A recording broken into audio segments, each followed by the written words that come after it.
I'm Brad Heinrichs. I'm with Foster and Foster. We're the new actuarial firm that the board hired back in May or June. And one of the things that we, in looking at the board's policies, procedures, and their interaction with you all, that we thought might be a good idea would be to create a piece of software, which is a modeling tool, to increase the transparency of what's, how the actuarial stuff impacts you all.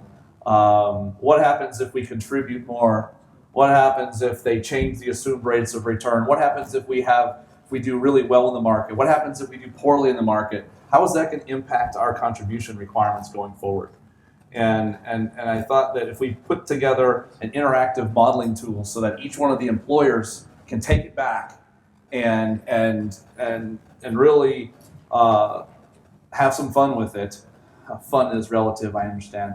But it might actually help the employers make really good, sound financial decisions. That's really the main reason that we wanted to put this together. The second reason is that the board is looking at making some changes to the way that the plans are funded. And a good part of the first 6 months of me working for the board has been to try to educate them, to help them understand how they've gotten to where they are actuarially, and really to help them understand that really the way that you guys are funding your plan is one where I won't say it's broken necessarily, but it is a process that requires some continuous adjustment. And what happens is that, for example, I'll just give you a basic example. Everybody here at least understands the concept of a home mortgage, right? You go out and get a home mortgage, and let's say I get a 30-year mortgage, okay? And so if I get a 30-year mortgage, my payment is the same in year 1 as it is in year 30, right?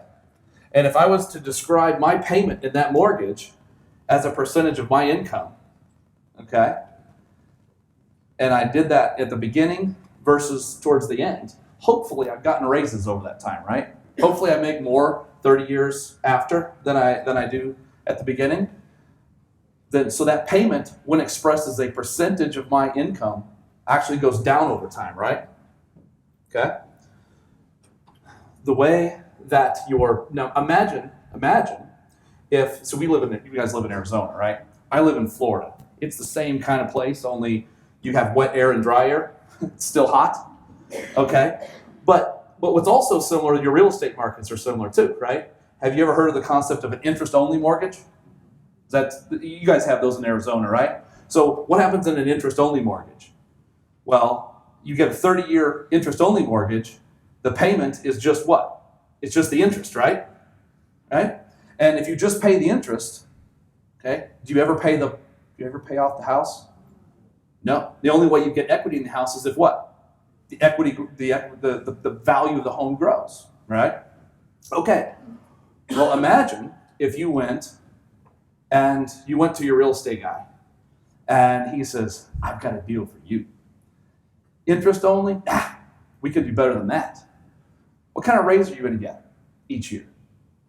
3.5%. Okay, you know what we're going to do for you? We're going to set your payment on this mortgage such that your payment every single year is going to be the same percentage of your income. Okay? So what we're going to do is, instead of your normal 30-year mortgage, right, where it's the same payment in year 1 versus year 30, or an interest-only mortgage where it's much lower, but we're not paying off any principal, right? We're going to set a payment much lower than that, much lower than the interest, and we're going to grow it at 3.5% a year for 30 years. Okay, you guys follow me? Okay. Well, if I buy a $100,000 house, I'm going to make my math easy here. Buy a $100,000 house, okay, and I have a 5% interest. Okay, what's my annual interest on that house in my first payment if I do an interest-only mortgage? It's $5,000, right? $5,000, all right? If, however, I did a level payment, it might be $5,000 and a little bit more, right? Well, in this case, the payment might be $3,500 or $3,000. Okay, if I pay $3,000 in year one, what happens to what I owe on the house? It goes up. I didn't even pay off the interest, right? Okay, that's what's happening in your pension fund. Okay, so when you have a 30-year mortgage and you have a 3.5% payroll growth assumption, okay, then the payment that you're making on the mortgage or on the unfunded liability, the debt, in the first year, it's less than the interest, okay? And so the process here is that the payment starts really, really low. We're paying less than the interest, okay? And then it grows at 3.5% a year, okay? It takes 17 years before we have made enough in payments that have grown at 3.5% a year to be right back to where we were when we started. So in my $100,000 mortgage example, I start really, really low, and 17 years goes by of payments that have grown at 3.5% a year. After 17 years, I owe $100,000 in the house. But until that time, that $100,000 grows. My payment is growing. Finally, I start to chew into it enough to where after 17 years, I owe $100,000 again. Okay? What happens with your pension fund, though, when you have $100,000 or have an unfunded liability, when you have this amortization schedule that goes down, and then it starts getting down below 17, gets down below 15, gets to 13. What has happened historically is it gets pushed out again because the contributions are too volatile. And so helping the board understand that has really they're looking at getting rid of this concept of negative amortization. Contributing less than the interest is really what negative amortization means, okay? And so we created this modeling tool to help the board and to help all of you to understand that the board may be making some decisions or changes to the way that your plan is funded. And we want you guys to be able to utilize the tool, look at some of the options that the board is looking at, give them feedback, because they want to make a decision in May probably, okay? So you have plenty of time to look at this. They want your feedback, okay? And then the board's going to make a decision that they feel is like in the best interest of the plan and its members of how we're going to fund this plan going forward, okay? So those are really the two big reasons as to why we've created this tool, okay? So in this tool, there are going to be there's two different computer files. The first one is a user guide, okay? And it's supposed to be made for dummies, okay? That's the idea. My father always told me that it's hard to make something foolproof because idiots are so ingenious. But at the same time, we gave an attempt at trying to help the user understand the kinds of things that the tool does and has frequently asked questions. At some point in here, it talks about the kinds of things that you can input and change. I'm going to go through that with you in a second. But this is what the user guide is all about. But just let you know that you don't have to remember everything I say in order to be able to use the model. Hopefully it's intuitive, but there will also be a user guide that will be at your disposal to help answer a lot of your questions. Okay? All right. So if I was to do this right, so I'm going to open up the modeling tool. Okay? The first thing you need to know is that it typically says on there that it asks you to enable content. You always want to enable content because this is one of those things where you guys get to see the user interface, but behind it there's a whole lot of stuff going on. So when you open up Excel, it'll ask you, do you want to enable content? The answer should be yes. Okay, I'm gonna pick one of the big employers. I'm gonna pick Phoenix. Let's go Phoenix Police. All right. Okay, so here. So first thing I did was I went into this, it says select employer, okay? Almost all of the 230 plus employers are included here. So you go find whoever you are, okay? I picked Phoenix Police, but you name your employer and you can go out here. There were probably a handful, maybe 2 handfuls of employers that are not listed in this modeler, mainly because they may have only inactive members, for example. And so, or for various other reasons, but a majority of the 236 or however many you are employers are covered here. Okay. All right. If you have questions, raise your hand. I'm happy to answer. So we pick our entity. We pick Phoenix Police.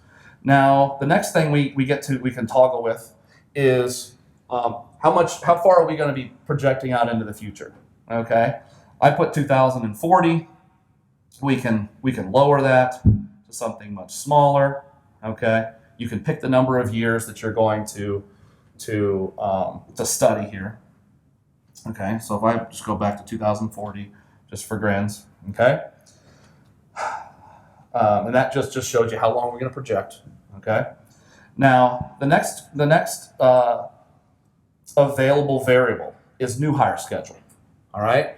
Now we've got tier 1, tier 2, and tier 3, right? So when someone quits or retires, okay, in tier 1 or tier 2, and they hire someone to replace them, where does that person go? Tier 3, right? So they don't go back into tier 1 or tier 2, okay? But having said that, what you have to decide is, what is the population of your department going to be? Okay. Now, this is important because of this payroll growth concept that I mentioned right when I started. Okay. What the current assumption, and I think it's going to change, but the current assumption is that every single department is the same in that the total payroll of their department is going to grow at 3.5% per year. I'm saying total payroll. Now, that's different than how much money does Brad Heinrichs make last year versus this year. So for example, let's say this is our department, okay? If this is our department, okay, it could be that everybody in this room gets a 10% raise. But that whole corner over there, those guys all retire or quit. And the total payroll of this room might have actually been flat. Right? Individual raises could have been high, but if we have less bodies, the total payroll may have not even grown at all. Okay? Or said differently, it could be that we have the same number of bodies, or we have the same number of bodies, but everybody got a 5% raise, so payroll actually went up 5%. Okay? So what we're talking about is the total payroll of the department. And what you have to decide, though, is, and that's what's most important, but when you're trying to do projections, you have to decide, okay, is our department in and of itself going to grow or stay the same? Okay? Or something in between. All right? So the default here is to say level population. We've got 50 firefighters. We've always had 50 firefighters. When someone retires, we're going to hire somebody else and we'll stay at 50. Well, that's level population. Okay? Now, what you could do is to say, well, we could say, well, we're not going to hire anybody new. Okay? That would be an unlikely scenario, but it's something you could choose. Or you could input the schedule. Okay? And the schedule shows, so when you hit input schedule, then look, something happens down here. And it says, if this thing works. Oh, look at this. All right, so level population means that we'll probably add 215 in 2020.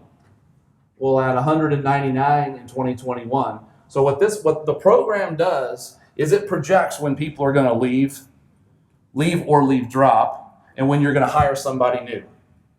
Okay. Now, what you may know, you may be at Phoenix Police and go, we're adding additional spots. Okay, let's say we're adding 50 additional spots. So if we're going to add 50 additional spots, what I might do here is say, instead of level, I'm going to add,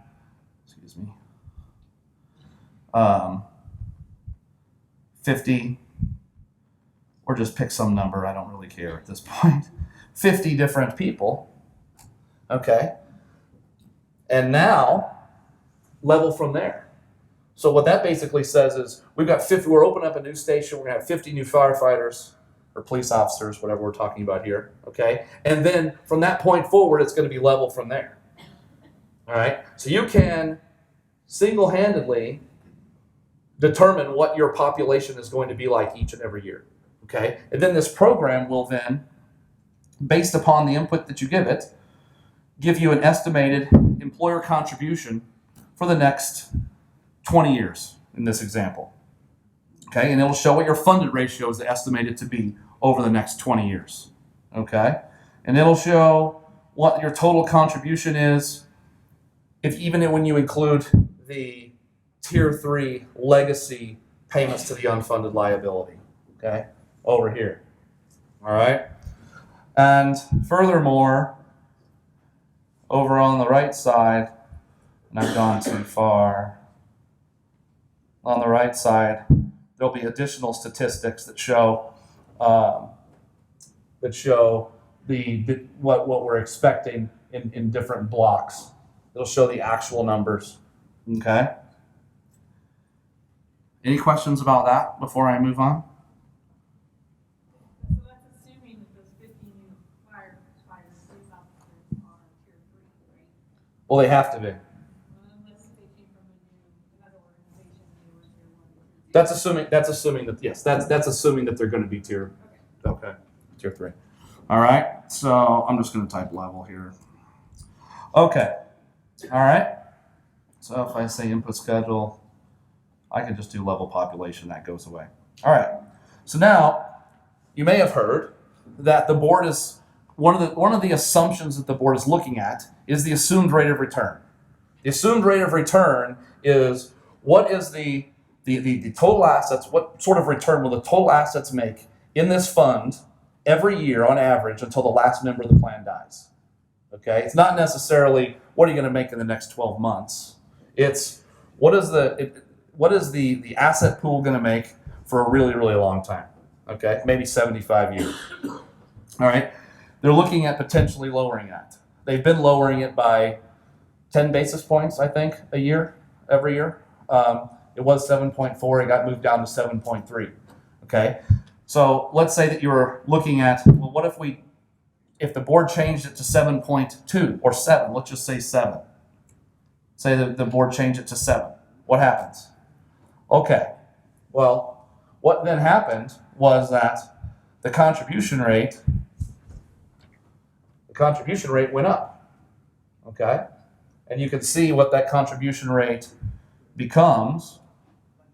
If you go to table 1, all right, this table will show the actual dollar amounts all the way for every single year on an estimated basis for what would it be if they don't make the change, so it's 7.3, versus what would it be if they change it to 7%. And what you can see here is that in 2021, the total employer contribution when expressed as a percentage of payroll would be 72.56%, okay, versus 69.1 if they didn't make that change. Does everybody see that? Okay, so you can then, for your own selves, figure out what the impact of that contribution, or what the contribution would be, the additional contribution would be, what the new unfunded liabilities, the unfunded liability went up by over, in this case, $100 million, from 2125 to 226. Okay, so you see the unfunded liability went up by 100 million. The costs went up by a certain percent, a few percent of pay, just by making that one change. Okay, so let's put it back for a second. Then you might say, one of the things that you might be interested in is, okay, they kept it at 7.3, but here's what we want to know. What happens if these guys say they're going to earn 7.3, but they don't, right? One of the questions I would have if I'm you is, what's the impact of Let's say over the next 12 months, the plan earns 5 or 0. Pick your number, right?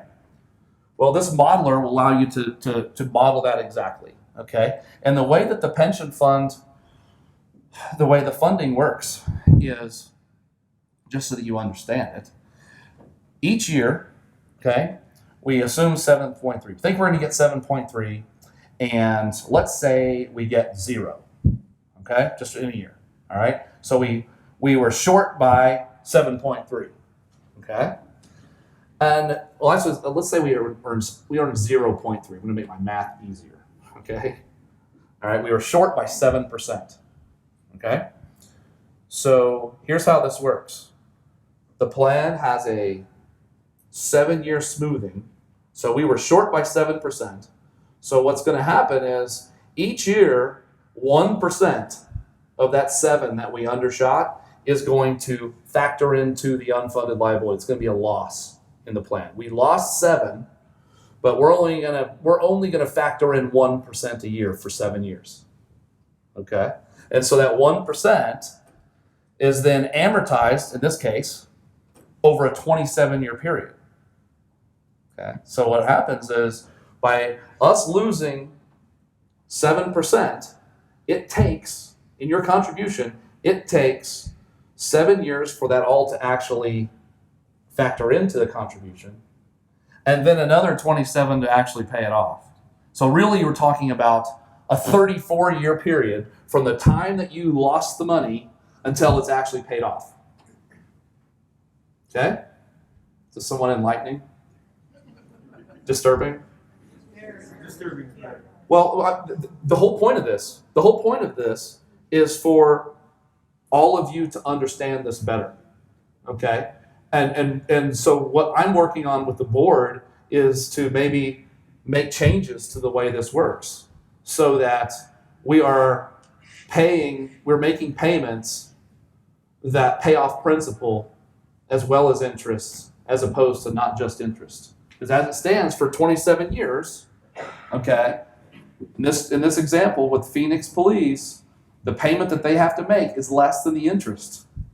Going back to our interest-only mortgage, they're paying less than the interest, and they're going to continue to pay less than the interest for another 10 plus years. And so that unfunded liability is going to swell. It's going to get worse before it gets better, okay?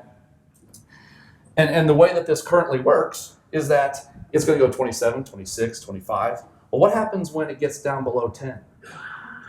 What happens when it gets down below 10? Well, anytime we have a good or bad something, say we have a bad year, we have another 2008, 2009, and we lose 20. Let's say we lose 20. So now we're down 27%, right? Okay. And that all of a sudden adds to the unfunded liability. And now I've got to pay it off over a 7 or 8 year period. No, what happens is you say, whoa, we can't do that. So then they stretch it out again to 27 or 30, and we go back to the negative amortization and not paying even the full interest. Okay, that's the history, and we want to stop that trend. That the board has made it very clear that they want to stop that trend. Okay, and in order for them to be successful in stopping that trend, they need all of you to understand and to buy in as well. Okay, so one of the things that you can change here is, what are we going to earn? Well, let's say we earn 7.3. We think we're going to earn 7.3. We'll say one of the options is we do earn 7.3. Okay? Another option is, let's say we want to earn something less. Well, you could pick 5.5, you could pick 6.5, or you could input your own schedule. Oh, look, it came up. So I could put in 0. I could keep putting in zeros if I wanted to. Or I could put in a 20 at that point. You can actually put in whatever returns you want, all right? And it will then show you what your contribution rates will be if this happens, okay? You could go over here to see all of the guts of it. We'll show, okay, based on what we're showing, here's what the contribution rates will be under our current approach where we assume 7.3, earn 7.3, have this 3.5% payroll growth, and here's the alternative. Well, we don't earn 7.3, we earn something less. Now let's get into this payroll growth concept. Okay? Remember where I was talking about the 3.5% payroll growth? Okay? The way your plan works, you have an unfunded liability, whatever it is. The payment starts out super low, way less than the interest. And time 0 goes all the way to 30, but it grows at 3.5% a year, every year for 30 years. Okay? One of the options that they're looking at is to say, okay, it may be that you are a city that's growing at 3.5% a year historically. Fine, keep your 3.5%. But it also may be that you're a city that isn't growing. You had 50 firefighters in 1955. You have 50 firefighters in 2020. You know, you're probably not growing at 3.5% a year. Because when someone retires, okay, making a higher wage, they're replaced with somebody lower, making a lot less. Even if you're giving people raises in between, it's unlikely that your payroll is going to grow at 3.5%. Okay? So one of the options is we're going to say, you guys are going to use the average of your last, say, 10 years payroll growth. We're going to assume that your department is going to grow over the next 15, 20 years, kind of like it has over the last 10. All right? And you might say, well, I don't even know what ours is. One of the items that we put together on table 2 shows for your particular entity, here's a bunch of basic statistics. So, and one of the items in here is average payroll increase. 9 years is all we had for these guys. Okay, it's negative. Okay, so what's happened when it's negative? You wonder why an unfunded liability grows? You wonder why your contribution requirement, you wonder why the contribution requirement keeps going up as a percentage of payroll? Because the payment is growing at 3.5% a year every single year, right? If my payroll doesn't grow, what happens to the payment when expressed as a percentage of my payroll? It keeps going up, right? The payment's going up, just that's the way the mortgage was set up, right? And so if my payroll doesn't grow at 3.5%, my payment when expressed as a percentage will. You guys following me? Okay. And so this might say, okay, if I'm Phoenix Police, I might go, okay, well, if they're going to say, they're going to make us use something like what our payroll growth has been, you wouldn't go negative, but you could say 0. All right? Let's change it to 0. Ruh-roh. What happens to my contribution requirement? Because remember, we were in this low, start really low, go way up like this. Now if all of a sudden I'm going to be making level payments, if I'm down here, I go up to there. Now granted, it's a level payment, because 0% payroll growth means level payment. All right? If I'm making level payments, that payment has got to be higher. Okay? And so you can see here what happens. All right? You look at this, estimated employer contribution. This is actually a pretty telling screen. Look, it goes up right here, right? Remains fairly flat from that point forward. But look what happens if you keep the current rate.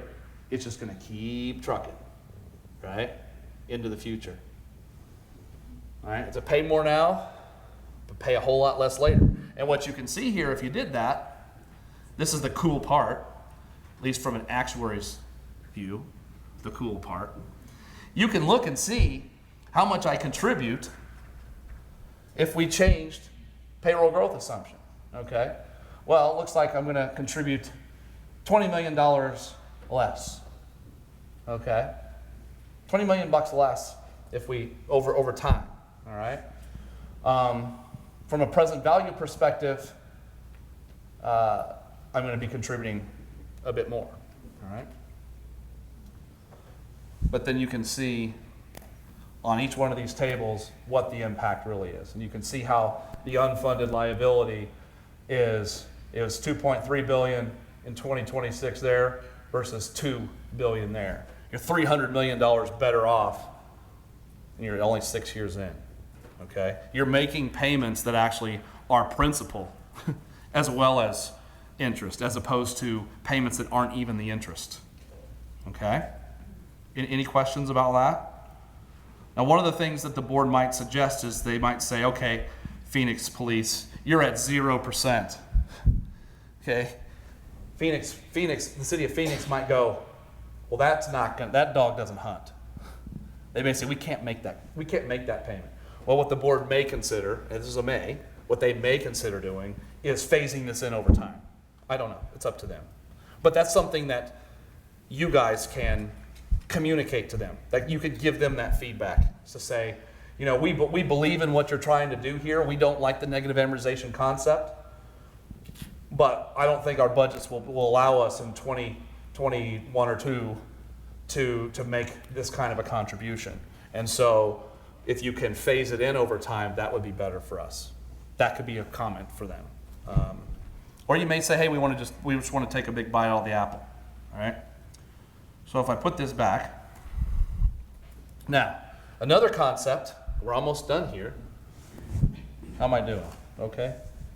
Another concept is 215, so we're all right, is the concept of paying of the amortization approach. Okay? The way it's currently working is we calculate the unfunded liability every year, and then we look. Okay? Let's say for Phoenix it's 27 years. For most others it's 17. Okay? Next year we calculate the unfunded liability, and it'll either be 26 or 16. And then it keeps going down. One year, every year. So let's say we go 10 years down, and now we're at, for a normal plan, we're at 7 years. Okay? If we have a loss, you have to pay for that loss over 7 years, right? So what happens is that the volatility of the contribution requirements, as that number gets smaller, starts doing this, right? It really becomes more volatile. And that's an enemy of pensions. It's not something that I want for you as the employers or for the board, my client, to have to deal with, okay? So we are looking at different approaches, okay? One approach would be to say, okay, you've got this unfunded liability. We're just going to let it march down over time as we expect for the next 27 years or 17 years. But anything new that happens from this point forward, we're going to amortize it over a fixed period. Each year, we're going to create layers. So let's say in my example, we got 0%. We were expecting 7.3, so we have this loss, okay? Well, the way it works now, let's say we have a $100 million loss. The way it works now is that $100 million loss for Phoenix Police is amortized over 27 years. Okay? We could say that, and any future loss will be amortized over however much time is left in their schedule. What we could say is every year we measure the gain or the loss, and we're going to amortize it over a fixed period. And we're going to let whatever's here run itself out over 27. Okay, but we're not going to add anything to it. We're not going to subtract anything from it unless extra payments are made. Okay? So if we said we want to do layered amortization, and we want the amortization period to be, let's say 15, and let's say that let's say we earn 5.5. I'm just picking one that's there.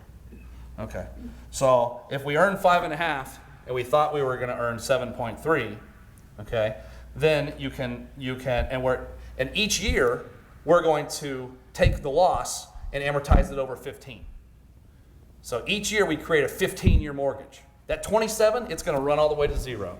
That unfunded, it's going to run all the way to 0. But each year we're going to calculate a gain or loss, and we're going to create a 15-year mortgage. So eventually we will have 15 mortgages, good or bad. It could be credits, could be charges, depending on whether we have gains or losses.